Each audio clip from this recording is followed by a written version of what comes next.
Live. We are live. That's it. Welcome back. Welcome to Table for 7 billion. 7 billion. 7 billion Yeah, already. Wow. my stepson and his wife are going to have another baby, so it's going to be 7 billion and Oh my one god. this spring. Yeah, we'll have to change the name of the show. Although, you Yeah, well, never know. Somebody might die in the meantime, so I we won't doubt. we Nobody won't died. change the name yet. Nobody dies So, anymore. I have to tell you something Yes, that I did please. did this weekend, which will Yes. link to what we're going to talk about today. Oh yeah. We went to San Francisco Friday and stayed overnight at some friends. Oh wow. I don't know if you've heard of it. Turns out it's right across the bay. This city. Who knew there was a big city over there? But anyway, Well, I thought there was the antenna, the television there, but okay. yeah. So we went to Okay, this that's the place whole town. called San Francisco, and we were out in Golden Gate Park for most of the time, and we went and saw the Dahlia Garden because my wife The wanted to what? see a Oh yeah, sweet yeah, yeah. dahlias. Yeah, she grows dahlias, and it was really spectacular. They had so many Oh, yeah. different varieties of. Apparently, there are 4 different varieties of dahlias, and they had so many colors and varieties, and just it was really beautiful. But I learned something that day. Good, because I'm waiting for the. Okay, James. Um, I I need to learned that I'm retire. allergic. I learned that I'm allergic to dahlia. No, I didn't learn that at all. No, I learned that the dahlia is named for a Swedish botanist whose name I forget his first name now, but his last name was Dahl, Dahl, like the author Roald Dahl. And he named the flowers, I guess, after himself because he was just apparently had a huge ego. Um, anyway, that made me start thinking about there's so many things in the world that are named for people or named for somehow the names come up, and in the food world there's a ton of stuff that's named for people or it's named for what it looks like.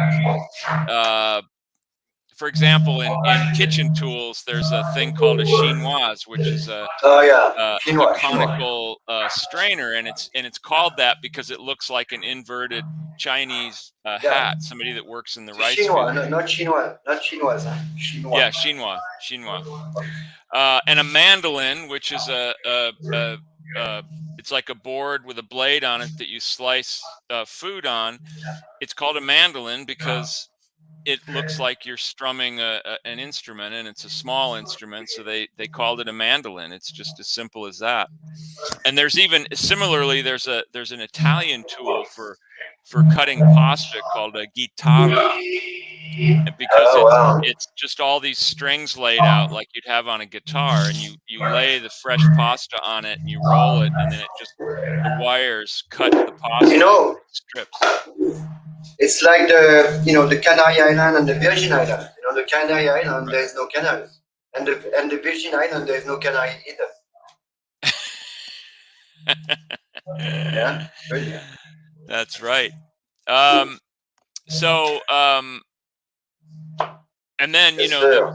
common tool used in the professional kitchen is a salamander, and I always wondered why it was called a salamander. Oh yeah, right. It's named after a mythical beast that was said to live in fire and could control Yeah. fire. Oh So wow. that's a You know crazy what? thing. Yeah, I don't know if people know what a salamander is, but Well, it's a we standalone broiler basically. So you can take a dish that you've been oven cooking and you can oven. put it under there, and it just has intense heat on top of it. So if you want to brown something or finish something off, it's really easy. I used to sell what we called salamanders, but they were for use in the home, and it was a long iron rod on a wood Yeah. handle, and then it bent at a 90-degree angle, and there was a disc on it, Yeah. Oh like a yeah. hockey. Wow. And so you would heat And that then up on your huge stovetop, power and though. then you could hold it over like a creme brulee, and you could glaze the creme brulee. Tedious though, because if you were doing a lot of creme brulees, it'd be tough. But in a restaurant, you can slide a whole bunch. You can put a whole sheet pan under there full of things, and that's how you would do creme brulee. That's how you would brown a meringue or something, or potato, anything you wanted to brown off at the last minute before it heads Yes, out. on finger, that's for sure. No doubt about that. Yeah. What's he talking about? Salamanders or mandolins? Probably mandolins. Yeah, Please, I've seen a lot of people cut themselves on mandolins. They make a guard for it that you put you buy over gloves. food. You buy gloves. I have the gloves at Yeah. the kitchen, so nobody You can use that use too. that. Yeah. No way, man. Yeah, they're dangerous. So anyway, I wanted to talk a little bit today about the language of food because it's interesting, and How it's do you spell also that? How do you spell it? interesting. No, food. I always say food. So, I remember before. fool, the language of fool, the Yeah. language of fool. Or if you're Remember one dyslexic, thing, it's the language of doof. We want to make sure that before we start, James, we make sure people understand that fake meat and fake food is much better than real food and real meat. So remember that. Right. Real According food to is really bad, but fake food is really good. This is a new 22 food pyramid. Okay, so just keep that in mind. Anyway, yes. yeah, why eat real food when you could eat fake food? I know it's like it's cheaper, you know. It's good for depopulation. It's good for a lot of things. Yeah. Anyway, so basically, you asked me to go get something today, which I couldn't find. I asked you to look at something. You asked me to go get some buffalo wings. Oh, right. We were going to do buffalo I could wings. not- Speaking of the language of food, and how did you do? Did you I could find not. any? I could not find any buffalo wings, so I got smaller things, chicken wings. If that's Oh, okay. Well, I was going to tell people that if they can't find buffalo wings because they're very large, I know, right? they can substitute chicken wings, Oh, which are easier to so bring that's what I home. did. But there was no buffalo wing anyways, though. But if you're So people serving don't look at a for that. party, if you're serving a big party full of people, you only need So one buffalo wing. But if you're going to use chicken, you should probably buy a whole bunch of them. Which I've done today, right? Because I want to show you how to make action. Apparently, Actually, I'm gonna buffalo show you- wings were first made in Buffalo, New York, which is why they're called that. But a lot of people dispute that, so who knows? But But I'm it's- gonna make some today, anyways, Okay. because first of all I love them, and my Finlay, one of my boys, he loves those kinds. So we're gonna make them. Well, really it's good. interesting that the language of music has always been Italian. You know, piano, fortissimo, all these different opera, all these different musical terms all came Was it out of the shared- Italian language. Huh? Was it shared between the German and the Italian at the time or no? Like for the Well, opera yeah, the and all German stuff, came right? into it too, but most of the language, like on a musical score, Right. about different ways of Yeah. playing something. they're Piano, all Italian. allegro. Right, exactly. But in the kitchen, it has traditionally been French, Right. and that's simply because the French didn't invent food, but they were the first ones to really make it into a science and really codify these techniques and the stations of the kitchen. And the French were the ones that came up with the different stations in the kitchen. The saucier and the garde-manger Oh, and shit. all that kind of. As my And sound is that's not good. Wait, my sound is not good. Let me see what happens. Jeff's Olive microphone sounds like a room mic. What's a room mic? It's not good. Let me see if I can find something. I'm going to change the setup right here. Boom. Done. Let me see if it changes now after that blink. Okay. Is it better? Nope, you look the same. You look the same. Oh, you sound better. Yeah, I do. Okay, good. I think Thank you. so. So yeah, while you're working, I wanted to talk about a few things, names of things that and how they came out, because I think it's very interesting. I mean, everybody knows that, or I hope everyone knows that the sandwich is actually named for someone. His name was Oh wow. His name was John Montagu, and he was the 4th Earl of Sandwich. And Whoa. people always think I'm joking when I say that, but that was really his title. And Yeah, but also you are joking. well, I am joking. James, James, while you're doing that, I'm gonna get my wings ready as you talk. There's Okay. nothing going on except I'm just gonna. This is my chicken wing. They have to be organic, right? Because we're gonna eat the skin. So I just need. So I just want to ask you: are those from a large chicken or a very small buffalo? This is actually a baby buffalo. Oh, okay. So, baby buffalo. So really, it's like a tiny. It's like a veal buffalo, right? Yeah. And I put a bunch of salt, right? All of it, and then I'm gonna do some oil. You can put melted butter. That's all I'm gonna do, and I'm gonna put them in the oven at 425. Okay. Okay. That's what I'm gonna do for now. Just a bunch of fat. Good. So you were saying. So the Earl of Sandwich, this is a true story. He was quite a gambler. He was an inveterate gambler, and he would sit at the tables for hours and play. And he used to send his servant to get him some meat to eat. Because he didn't want to leave the tables. So he asked for it to be put between 2 pieces of bread so that his fingers would be greasy. That's crazy. Because the people he was playing against wouldn't have been very happy if he was marking the cards with greasy fingers. So he had the meat between 2 pieces of bread, and I'm sure everybody noticed and thought, "Whoa, what a great idea!" And that was how the sandwich was born. And Wow. it became known as the sandwich. One of my sandwich man. One of my favorite dishes, by the way, is a good sandwich. I love a good sandwich. With good bread and not too much. Yeah. That's the thing with sandwiches, sometimes it's just a huge piece of loaf, and there's like one tiny piece of food in there. Yeah, I like my sandwiches to have a lot of meat in them, and a lot of times I just like them open face, just one piece of bread to hold everything. So, but I learned a few things when I was doing research. For example, well, I've always known that Chateaubriand was named for someone. It was named for Francois René de Chateaubriand, who was some nobleman in France, but at the time he was the ambassador to England. And originally the name referred to the manner of preparation, like how the meat was. They used to take the center cut fillet, and they would somehow roast it between 2 lesser cuts of meat, that those would be discarded, and then they'd have the good piece. But then it just simply became the name of the cut. In fact, Escoffier is the one that he just named the cut Chateaubriand. And it's the real center, the juiciest part of the loin, and it became popular first in London, but then at Delmonico's in New York, it became a standard item on the menu, and it was Delmonico is still there, right?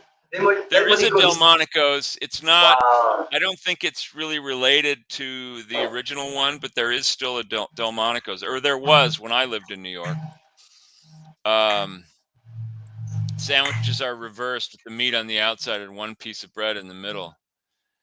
And Buzz tells them about sandwiches in the past, and someone says, "That's too much bread."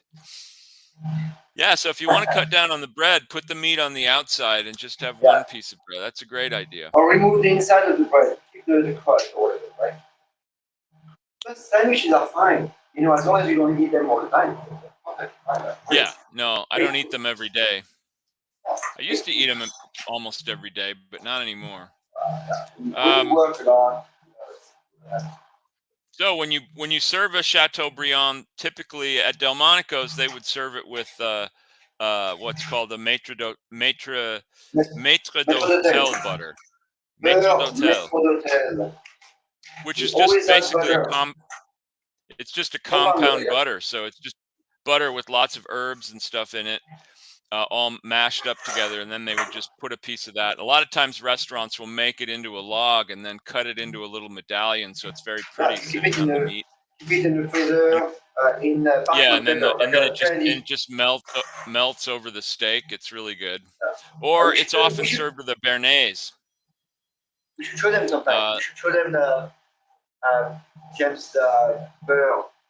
Alright. Yeah. I'm gonna put that in the oven Yeah. at 425. 425 when the thing is on, the light is off, we're going. Nice. And those are gonna burn, and then what's gonna happen is this. In there, I have tons of butter and my sauce. And I'm gonna put those in there when they're done, shake really hard and serve. Now, let me tell you about the sauce now. One is very crappy, one is very good. Which one do you think? One is really bad for you, like don't even eat that. Right? I would go with the original if I was going to use one of those. That's right. Okay. Now Frank's, I think, is in Buffalo, and I think it was one of the places that claims to have originated buffalo wings, but I don't know for sure. I know Frank's, the brand, has been around for a long, long time. This one is very good. This one is really, really bad. Do not buy it. This is terrible for you guys. Okay? Why is that? Because in there they put they put canola. I don't want canola. I want butter. Right? Yeah. So butter is good. Canola no good. See the difference? So I'm taking the original sauce and I put my own fat, which is good butter. When the wings go, they come out really nice and crispy. They're gonna land in there, and we're gonna shake it really hard, and that's it. We'll serve that with cilantro, and I'm gonna make a also. Good. I just watched the other night an old Julia Child episode from her original French Chef series, and she's cooking potatoes 4 different ways, Oh wow. and they all require a lot of butter. And she talks about butter. She said, you know, butter is so good. It makes everything better. It's good for you. She was going on and on about it. She was a big believer in butter. And I just saw a little thing on the New York Times website. It was a little mini documentary about Sally Schmidt. Do you know who that is? She was the original owner of the French Laundry up in Yountville. Oh yeah, no, I heard the story. What is that story about? That's crazy. She and her husband started the French Laundry. She was a marvelous cook, and they ran it for 16 years very successfully. It was people came from all over to eat there. Really? And then they decided somebody wanted to, you know, turn it into a chain and put it all over the, you know, country, and she didn't want to do that. So she decided they were ready to retire, and they decided to sell it, and they sold it to Thomas Keller, who then, of course, transformed it into what is considered one of the best restaurants in the world. But she was really interesting. It's a little like 15-20 minute little film about her where she's just talking and telling her story. It was really marvelous. She was really an interesting person. Why did I tell you that? Oh, she said a couple times Julia Child came to the restaurant when she owned it. And one time Julia just burst into the kitchen and she said, "What did you put in that sauce, that lemon sauce that was, or that whatever sauce it was? What did you put in there that made it so wonderful?" And she said, "It's just, you know," what did she say? Cream, something, and butter. Yeah, right. And Julia said, "Oh, butter, of course. No wonder it was so creamy and delicious. It was butter." Oh my God. So it really pains me how afraid people are of butter. I was at a trade show once when I first joined the magazine, and the woman who was the editor before me, I was walking around the show with her, which we were just sort of talking and getting used to it. And we stopped at this booth, and the guy said, "Oh," and he was this Italian guy, and he said, "Oh, you need to try this." And he smeared something on 2 pieces of baguette and handed them to us. And we ate it right away. And then he told us that it was this wonderful goat butter. Ooh, wow. And I said, "Oh, great. It's delicious. It's wonderful." And my colleague who had this insane fear of fat and anything like that, she just She didn't spit it out, but the look on her face when she realized she Whoa. had just eaten butter, I know. she That's just good. was freaking out. She wouldn't eat meat. She wouldn't, and I was like, "How do you?" Because one of the columns that I took over from her was all about cheese and charcuterie, and I said, "How do you Oh write wow. about this stuff Yeah. How do if you you can't what eat it?" it? But So what did she, how did she write about it? she just, took people's word Yeah. for it. They would tell her how it tasted, and she'd Oh write it. my god. I mean, it was mostly about cheese, and she would eat cheese, but man, the look on her face when she realized it was just butter, she was just, and I thought, what is butter, bread and butter? I mean, what could be more basic and more The bread wonderful is a than little too much. So basically, and I know this is something we talked about, but bread was a staple for many, many centuries, right? yeah, Because mostly people had nothing else to eat. You have to right, remember. It's like, people say, yeah, we used to eat a lot. We've been eating grain for like 100,000 years. Yeah, possibly, right? And the problem is you don't eat that. That's not your primary source. The source is wheat. Those grains are great because people became sedentary and they needed something that they don't have to run around. And that's why they decided to raise animals and grow agriculture. And that's like what, 10,000 years ago. yeah, Before that, that was not happening. We were nomadic. We keep moving around. And as soon as we decided to stop, then we needed food that we can, use as a civilization or a group of people growing. We needed right, food without, and that's how we became pretty big and stuff. We started to do that even though you work in the, so some people work in the farm, they are very active, and some people don't get active. Look at the Roman Empire, the Greek or whatever, when they, even in Egypt, whatever, when you stop being active, when you stop your activity, then right, it's not good. right. Sorry guys, it's not good. Well, I do So love bread. When we were at our it's a bit, friends in San Francisco this weekend, he made a loaf of bread. He makes this really good sourdough bread. yeah, He's got right. this, and right out of the oven, and we sliced it up, put butter on it, and cheese, and Sourdough it is very good. was it was Yeah, so sourdough is good. very good. But Sourdough again, I don't eat is that every day. I eat it yeah, as yeah. it was sort of a treat. And No, yeah. but also, if you're gonna eat bread, eat really good bread. Eat bread that's Yeah, made like with no sourdough. Sourdough, levain is the sourdough. same. That's what it means. Levain, Yeah, sourdough. That's the same idea. yeah, And it's broken down already. Think about anything fermented is good, right? Like a good yeah. salami is good, good cheese is good, Right. anything fermented, and sourdough is. Oh, I didn't put my thing. That is cool. Yeah. I was gonna tell you that those wings would probably cook better in the oven. What? I mean, but you're the cook, you're the chef, so you know best. No, you know what's happening is I have a recipe for chicken wing, not buffalo wing. I don't know how to do buffalo wing. Right? Yeah, well, I haven't seen all the buffalo in the world, but I've seen many of them, and I've never seen one with wings yet. So Do you have buffalo anywhere? this must be Kenny because he's writing Yeah, from I New know. Hampshire. Can Yay, counter space. Yeah, right. Yeah, my friend had a jar with starter in it that he feeds constantly. So he uses it to start a loaf, and then he feeds it yeah. again and keeps it going. But it was so good. It was such good bread. So James, I'm So gonna make a good coleslaw, but then I want you to keep going with your food term. This is fun. okay, So I'm just gonna cut some red cabbage very thin and red onion and some this okay. apple in the fridge. I'm gonna use that. This is all stuff that is in the fridge. So I'm just cutting stuff. Don't worry about me. So And coleslaw, of yes. course, was named after the Earl of Coleslaw, a little-known nobleman. No, I think Because his first name was Cole.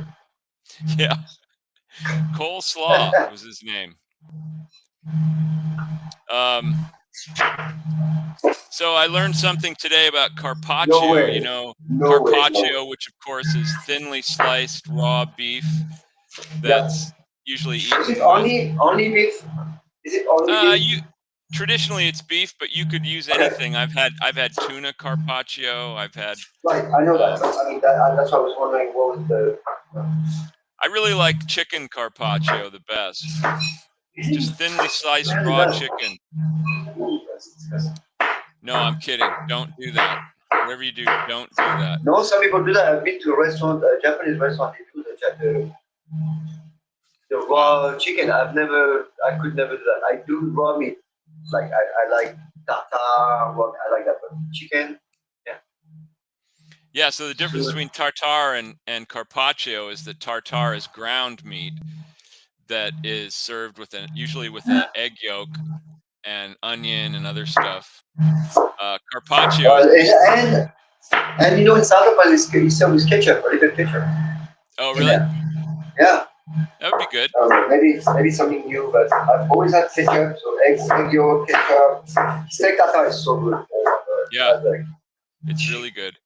But carpaccio is just simply thinly sliced beef that's just laid out on the plate, and then it's drizzled with olive oil, usually some lemon, salt and pepper. It's really good, really good. Anyway, I always wondered what the name. I thought it meant something in Italian, having to do with beef slices, but it's named for a man, Vittore Carpaccio. He was a painter I think in the 19th century. Really? And some chef, probably to honor him, I'm sure the painter had nothing to do with the origin of the dish except that he liked it. And so some chef named it after him. So it's somebody's name. That's so funny. Just like Chateaubriand. Right. Like now we have Chateau Carpaccio. Yeah. And another one is beef Wellington, of course, which is also named after a real person. So beef Wellington, and then you have salmon Wellington, which I'm sure came much later, right? Beef Wellington is named for the Duke of Wellington, but no one seems to know what the connection is. Somebody must just have liked him or was honoring him. Maybe it was after he defeated Napoleon and somebody just wanted to name something, because there doesn't seem to be any real connection. But beef Wellington, of course, is a fillet that's coated with some kind of pate. It's usually foie gras. It's best when it's foie gras. No, I think are you sure this foie gras? I think foie gras is the Rossini. Or you think that's already? Yeah. No, the Wellington is cheese and duxelles, like a mushroom duxelles. Yeah, it's a duxelle. So it's like a ground up mushrooms into a paste that you put around it, and then you wrap the whole thing in puff pastry. Yeah. It's really, really good. Sometimes some chefs also wrap it in ham, like a Parma ham, like a prosciutto, before they put the pastry on, because apparently that keeps the juices in and keeps it from making the pastry soggy. I don't know. I've never had it like that. I've always just had it with either some kind of pate and a duxelle. But no, not pate. Pate is a Rossini. I think pate is foie gras. I think because I've done lots of Wellington, and it's usually duxelle. It's mushroom. And when I do that when I do a mushroom Wellington, which I've done that before, I do the big mushroom, the Montebello with Gruyere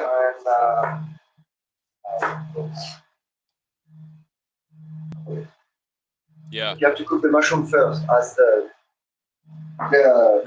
actually also the fillet. You have to cook it first.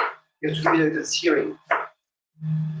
Do you? So when you make a Wellington, you have to cook it a little bit. You have to sear it on the outside. You just sear it. You just sear it a little bit, and then you coat it and wrap it and bake it in the oven.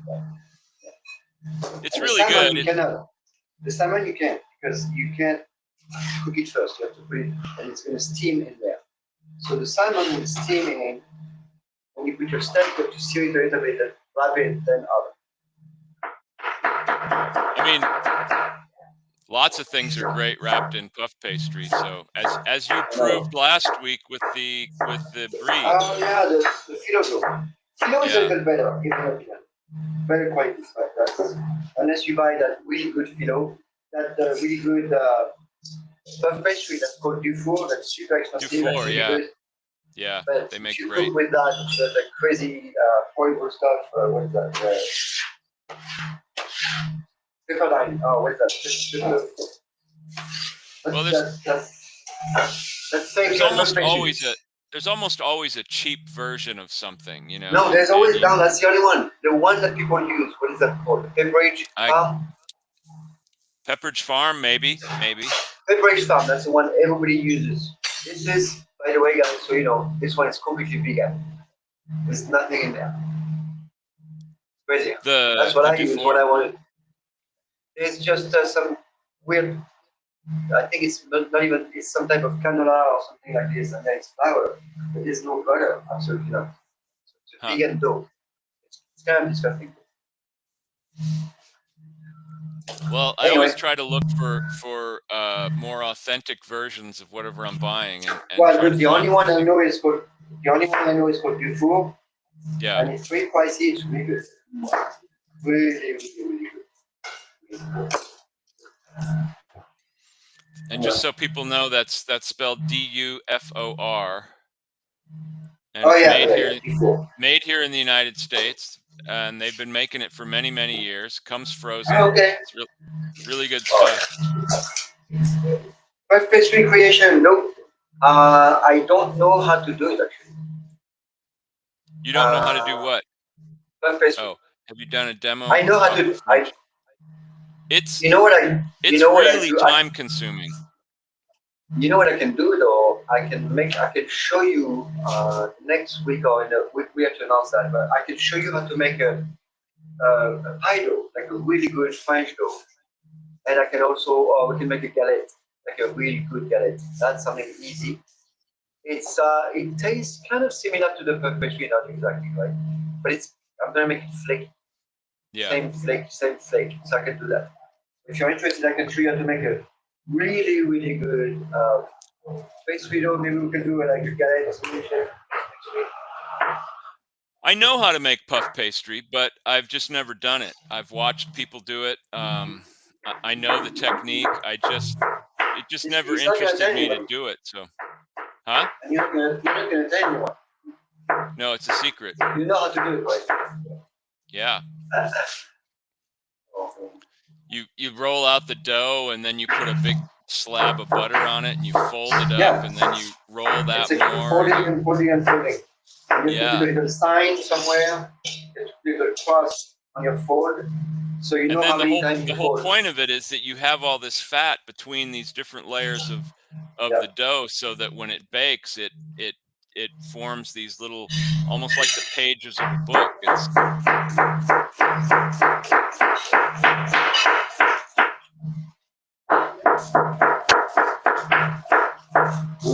All right. Stuff, man. That's gonna be wicked.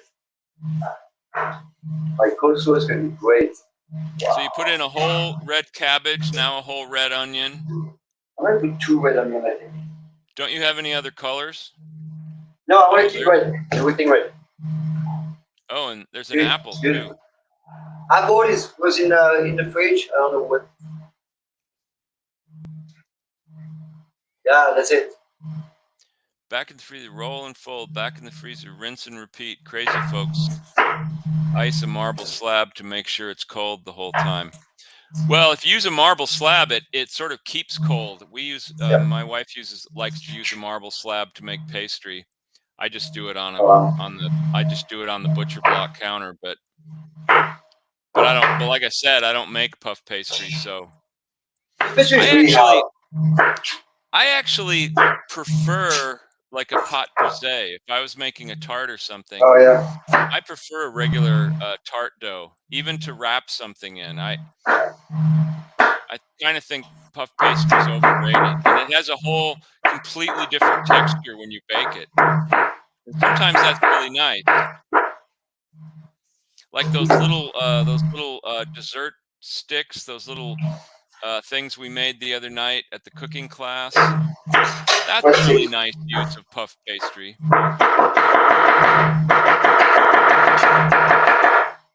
What's 6? Which one was that? They were rolled up. They had pistachios and cinnamon and sugar and But we did.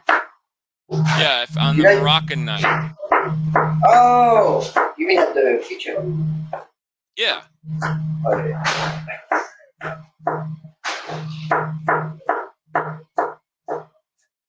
I'm putting some apples, guys, because I had an apple there. Can you slice that finer? I could. But then my camera is not. You won't see that. Alright.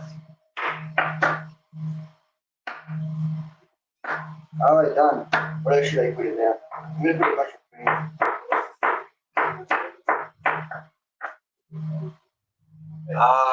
Yes, it is. Alright, so you know what, James? What are the names of the French stuff that you're talking about? The vocabulary. There's a vocabulary in the kitchen, right? That we're trying to. Right. Well, to saute something, to braise something, to saute. It's jumping. Saute is literally jumping. Yeah. Yeah.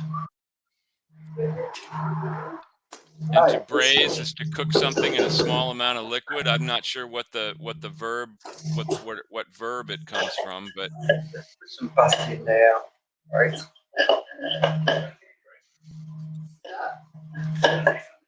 Yeah. There's another good one. I mean, everybody's familiar with immersion blenders. The blenders that are kind of on a stick, and you can stick it into a pot and puree a soup or something. When you talk like that, it doesn't sound good. Yeah. Well, in a professional kitchen, when they're making like huge amounts of stuff, they have really big ones, and they're like 3 or 4 feet long, and you can stick them down inside a really tall stock pot full of soup to if you're making several gallons of soup. But they call those things Rambos. It's sort of the nickname for them. Oh, no, in France, not in France. I'm talking here. Yeah. In France, they call them that helicopter. Oh, helicopter. Yeah, here they call them Rambos because it looks like the big gun that Rambo uses in the movie. Oh yeah. which I thought was hilarious. I wish we had Rainbow in France, man. All right, so I have my parsley now. So I put some green, right? So what we got? This is all the cabbage, red onion, apple, now parsley. That's it. And I'm gonna put some olive oil, vinegar, and that's it. And I'm gonna sit in there. Boom. Right. Yeah, that doesn't sound very healthy at all. It sounds like junk food. Ginger.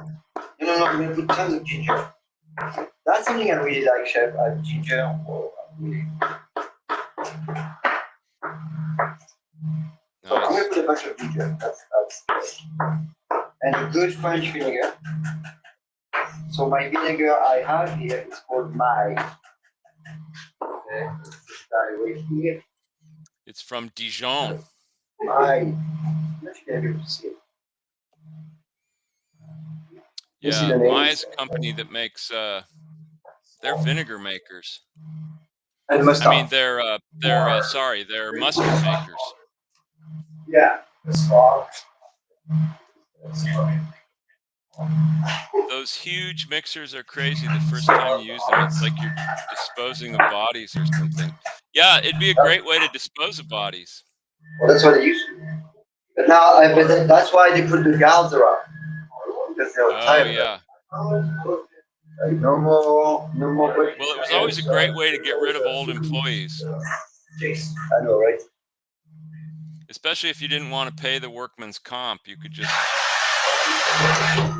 All right, so you see, guys, what I've done quickly. I've opened the oven, and it was a huge thing of steam, right? You see that or not? Yeah, we did. So what happened is this.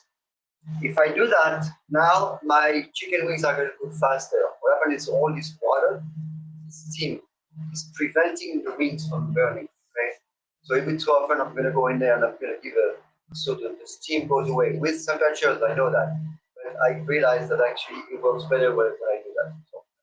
So the way. Okay, we believe you.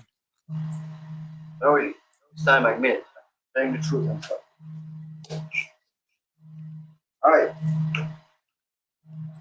Ooh, I got some basil here and ginger. So I have some basil that I found in the fridge. It's very pretty. It's not bad at all. I'm going to use that. Right.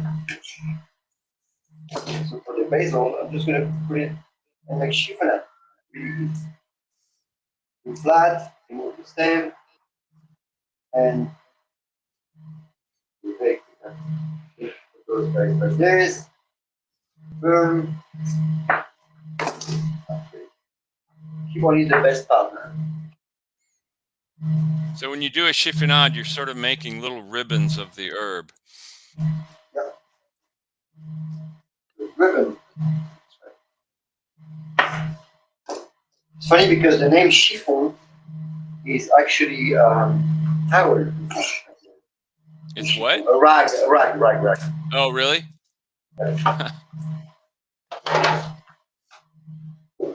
There's a classic Spanish dish called ropa vieja, which I know. Oh my god. And that basically means old clothes, and it's because Oh yeah. Yeah, and you slow cook the beef, and then you kind of tear it apart. So it's kind of like pulled pork or something.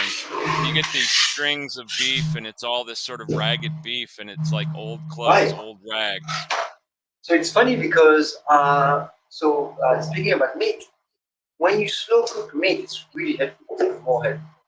I mean, meat is super healthy, but it's even more healthy. So when you slow cook it, what's happening is you keep it in a very gentle temperature because it's still cooking water, it's liquid. Mm-hmm. Very, very good. No issues there. So it's a good way to cook it, like those stews, oxtail, and it's the cheap part of the meat, not cheap meat. Cheap part. Make sure you understand the difference. Cheap part is basically, the chunk or the back, whatever you cook forever, right? Right.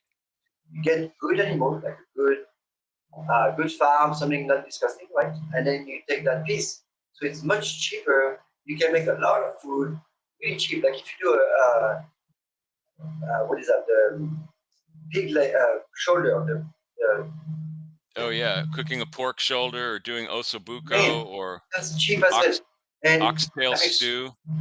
And oxtail is fantastic. Oh my god! Because all the goodies you have in that bone marrow. We should clarify that you mean that we're talking about less expensive, not cheap in terms of quality, but less expensive. That's why I said it's a cheap piece, not cheap meat. Yeah. So can you go over that? Sure, understand. Yeah, these are pieces that most people, when they buy beef, they want something that they can cook very quickly, like a steak, hamburger, right. something like that, or bake, or like from pork, you get bake. So these other cuts that are from the part of the animal that it remains very tough, so they have to be cooked much longer and slower, low and slow, as chefs say, low temperature, long period of time, a lot of moisture, a lot of liquid. Another way to cook. Yeah, and so a lot of people don't like that because it takes too much time, it takes too much attention. You have to be constantly paying attention, and so therefore there's not much call for it, so it's much less expensive. You can buy those cuts for even if it's a really good farm, a really good producer, it's still much less expensive than say the sirloin or the tenderloin. Or a lot of time people use also a cheaper piece of a cheaper part of the steak to make tacos and fajitas. You can get a piece of cheaper meat and slice it really thin. You see a lot of that happening because then you're going to chop it up anyway. So it's the same meat. It's not the same meat. Right. But it's good meat. If you get a loin, a beef loin, one end is kind of fat and the other end it tapers off and it gets very thin. So a lot of times they cut out the middle to make filet mignon, and then you're left with the end bits, and those are still fabulous meat, and you cut those up. And you're still cutting ginger, right? Yeah, sorry. I'm going to mince ginger really, really fine. I could have smashed it, but this one seems pretty juicy and beautiful, so I'm going to mince it. gets a little refined. That's going to go into my salad. I love ginger and salad. It's so good. And that salad is going to last a whole week. I mean, not here because lots of people love that salad, so I think it's going to be gone in about a couple of days. But I'm going to bring them to my son, one of my boys who loves salad. Nice. So I'm gonna look ginger, up coleslaw. Ginger. Sorry, I'm going to put some garlic also because I love garlic. Ginger that goes in the salad, right? And my wings are going to be done soon. And I'm going to put some garlic as well, okay, because now I have ginger, garlic, onion in there. Can you imagine how good that is? That's why I can eat my meat. Okay, well. Okay, well. So. Okay, so here's where the name coleslaw comes from. Ooh, Cole, yeah. it comes from a Dutch word, kool, Kool, which basically just means cabbage. And slaw doesn't really say what slaw is. Is it the opposite of fast food? No, salad. So it's slaw, which is shortened from salad, which is just a salad. So it basically it's Dutch for cabbage salad. Well, slata in Arabic, or I don't know if it's Arabic, but slata is salad. Yeah. Slata mishuya. Yeah. In Spanish, it's called ensalada de repollo. ¿Qué es repollo? Repollo. Is that cabbage? Yeah, well, yeah. All right, so let me talk about cabbage for a minute. A lot of you know, guys, Lisa and I, Lisa, my business partner, and I, we work with people with cancer. We've done that for 15 years, 16 years. And one of the food that is really, really good for against cancer or to help is cabbage. And red cabbage, green cabbage, cilantro, ginger, garlic, onion, all those are super food for. Just think about it. You see me doing that a lot, right? I love red cabbage salad. I think it's super, super incredible. And it's a cancer food. So when I say cancer food, it's not for cancer. It's help preventing. And also when you have cancer, it's something very, very beneficial. It's beneficial for your chemo, for your microbiome, and a lot of things like this. Cabbage, well, you should eat that three times a week, I would say. You know, into some type of salad. The slows are really good. You can make the coleslaw with mayonnaise if you want to. I didn't do mayonnaise because I like that it lasts longer and it doesn't look all weird after a while. It's my garlic, like ginger. You guys have a lot of good stuff in there. It's my salad. Wow. And I'm going to put a bunch of oil and good vinegar. That's it. It's pretty good, huh? Yeah. All I need is my really good French vinegar. It could be red, it could be white. Champagne. This is champagne. So you guys, you know, I'm not very French.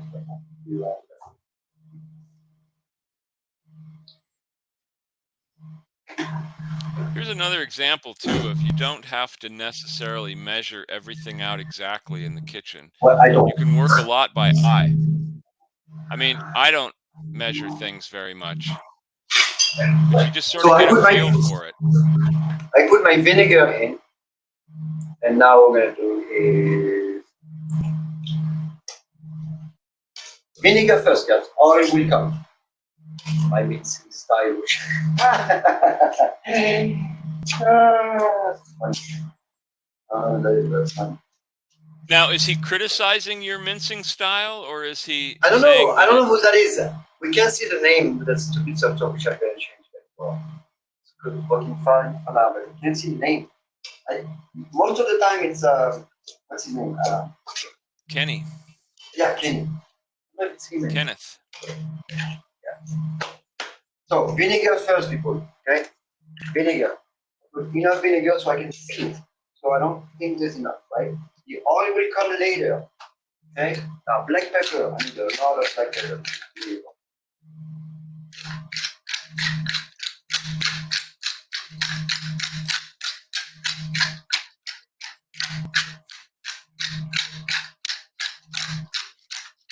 Good.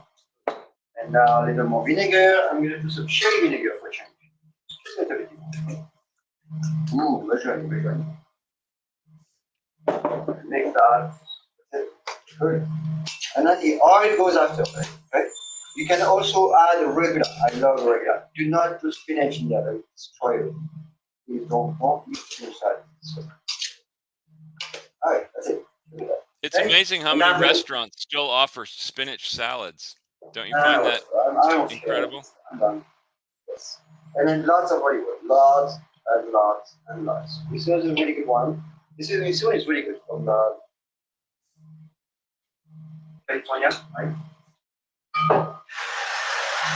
Wings are almost done.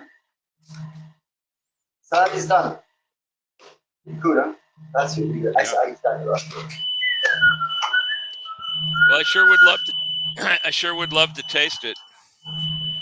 Do you want some, Chef? Do you want a change? Yes, I do want some. Can you? Really good. Can you email it to me? Can I download it? I know what I'm going to do. I'm going to send you the video.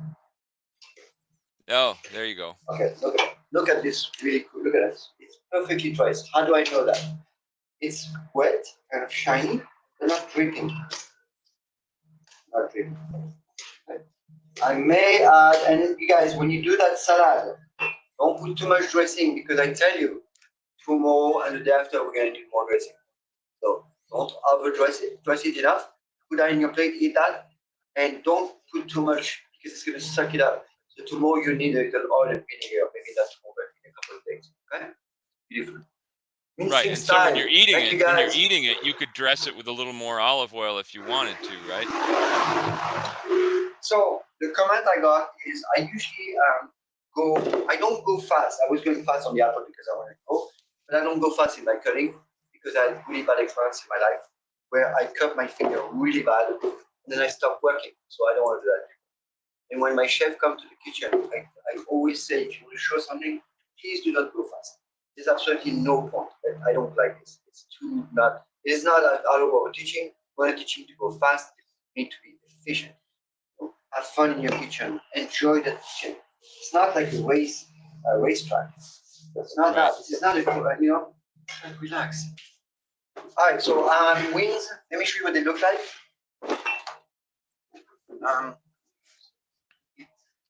I need a cooling rack. They might be, they're not quite done, they're almost done. So I'm going to leave them until the last minute so I can show you the last minute. Good? Okay. We have 10 minutes more. I'm going to give them a little more okay. color and then well, now this is perfect timing because it's football season again. Oh, yeah, yes. And Americans love to eat buffalo wings when they watch football. I love it. Which is a lot better than trying to eat buffalo wings when you're playing football because you could choke. Oh my God. But if you're just watching, it's safe to eat wings. But good chicken wings and beer, that's a great thing. I'm gonna add cilantro. This is my cilantro. Ready? Take the whole thing. You're gonna add that to the wings? Yeah. Really lot. Think about this. Those herbs, look how much herbs I put in my food. Yeah. Okay? I don't eat a lot of vegetables. I eat some. Right? I eat greens a lot. Salads, meat. You guys know that, right? Butter, eggs, but herbs everywhere. Everywhere. And the cilantro is so fantastic. I'm just going to put it in there. And then I'm going to put my chicken and shake it. Okay, so in a few minutes, we're going to know exactly how those beautiful wings are going to show. Oh, so that's cilantro, not parsley. Yeah, parsley is in there. Parsley is also an incredible food that people need to. Yeah. For the record, you guys are awesome, and I would not question your knowledge or skills on any level. Thank you for your time and energy put into education and outreach. Thank you. Well, you're welcome. Listen, this is something very important. We are mostly right. not Yeah. always. I mean, you know what I mean? It's like, yeah, we're right today about what we know today, right? But thank you, though. I mean, we may not be right in like a week from now. Well, yeah. The thing is, we've spent a lot of years studying food and talking about food and cooking, and I've traveled all over the Chemistry. world looking at how food is made. It's been my life for the last 30, 40 years, so hopefully I've learned something. Not yet. That's fine. Not quite. See, I'm getting. Yeah, they need to brown a little more. Right? They need to brown a little bit more. So people will grab them and say, see? What happened when you forget your asparagus? Oh, those still look good. Those are fine. I know, they're not bad, right? They are not very good. But they're chips. Oh my god, that's so funny. Yeah, I don't mind them when they get crispy. I like to grill them too. Well, they're chips. They're chips. They're literally chips. Yeah. That's the first time I make asparagus chips. Oh my god, that's so funny. That's so funny. Damn. Wow. Those are chips. Okay, so new recipe, right? Wow, look at this. Little chips. Oh my god, that's so good. That's great. Really now, did you dress those at all? Did you put olive oil on them? Did you? That's it. Because you could do a little vinaigrette. You could do a little sauce. There's all kinds of ways. You know what's great to do in there? To get the hard egg. How do you say when you grate them? Yeah. Yeah. Dressing with that, with like a lemon muslin. Yep. On that. You're talking about the asparagus, right? Asparagus, yes. Yeah. Yeah. Chicken wings. So you guys, you're not going to be there when I'm done, but this is what's going to happen. Chicken wings, when they're nice and golden, need to go in there, shake, and you serve them, but you have to wait a few minutes because what's happening is rehydrate in the middle. Okay? So you can't serve any meat just like that from the oven. Yeah. It's always a little bit of resting, 3 minutes, 4 minutes, right? Right. Because you cut it right when it comes out of the oven, all the juice just flows right out of the meat. You want to let it reabsorb and get that juice back into the fibers of the meat. Also, you could do that in a big bowl. You could have that butter and hot sauce and everything in a big bowl and just toss the chicken in there and just toss it that way. Yeah. But that's a good way to do it, in the jar, in the canister like that. I'm gonna go back. We have 2 more minutes. I'm gonna show you that basically we eat chicken with the skin. Skin is extremely important for you. It's like a superfood. Do not worry about what people say, because this is really good food. The chicken has a skin. In the skin, there's something called glycine. Glycine is extremely important for you. It's one of the 4 amino acids of the structure of your whole body. I mean, this is like crucial. It helps. It helps for the homocysteine processing. So you have anyway, it helps on the homocysteine in the blood. It helps on making also those fat. You know, you're made of protein and fat everywhere. Think about it. That's what I need. I need to regenerate my cell membrane. And those are the type of thing that does that for me. All right, chef. Well, they won't see the end, but I'll show you a picture next week. So you're gonna toss it in the sauce and then add the cilantro, right? Whatever, I can put the cilantro also. But what's gonna happen is that the wings are gonna go in there. I'm gonna really shake hard because I want to break the skin and I want the sauce to go in. And the butter is uncooked and unmelted. That means it's really good. So I'm adding nutrients to the chicken wings. Now, what you do not want to do with the chicken wings is put barbecue sauce. That's sweet. That sugar is terrible. I know it's really good flavor, but I can tell you, this is much healthier with the butter than with the barbecue sauce. And it's going to be delicious. All that butter on the chicken, it's going to be delicious. But this is healthy. The other one is not, because the sugar, literally, it's called glycation. Glycation is when the sugar coat the protein or the fat. And the protein cannot be used by the body at all. It's a piece of caramel. You've seen caramel, right? You know how hard that is? It's the same exact process.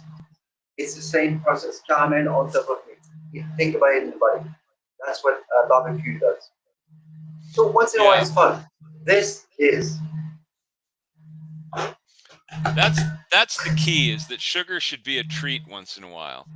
It's very small amounts, a little piece of chocolate, a little piece of cake, Chocolate is not sweet. No, I'm talking about a piece of chocolate that does have sugar in it. You know what? Some kind of dessert is good to have once in a while. It makes you feel good psychologically, and it's good. But it shouldn't be the main part of your diet. I'm gonna make quickly one so they can see the process. Okay. So right now, I didn't put any cut on the thing, and that's gonna melt the butter now, right? Yep. I'm gonna shake it. Put a few. Let's see if it. Wow. That's why I buy organic wings. So it's super cheap. The skin is extremely good, right? Super quality.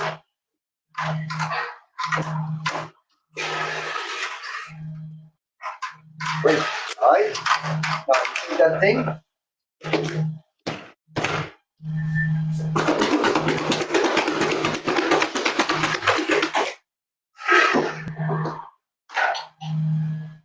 Cilantro.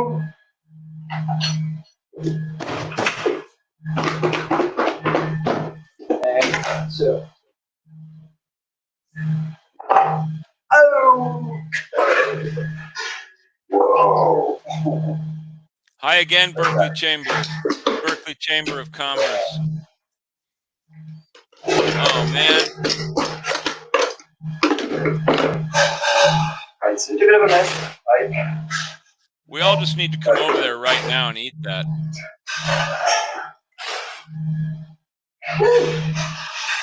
Okay, guys, I went very quick to show you the end, but that's what it is now, and they are really good in about a few minutes. Good? Nice. Thank you. Thank you. Thanks everybody for joining us today. We're talking about the language of food. Enjoy your chicken wings. Olivia, I know what a big football fan you are, so. Oh yeah, football. Here comes the orange, yes. All right, thanks for joining us. We'll be back next week. Wow, what's happening next week? We'll be back. It's a promise, not a threat. Have a great week.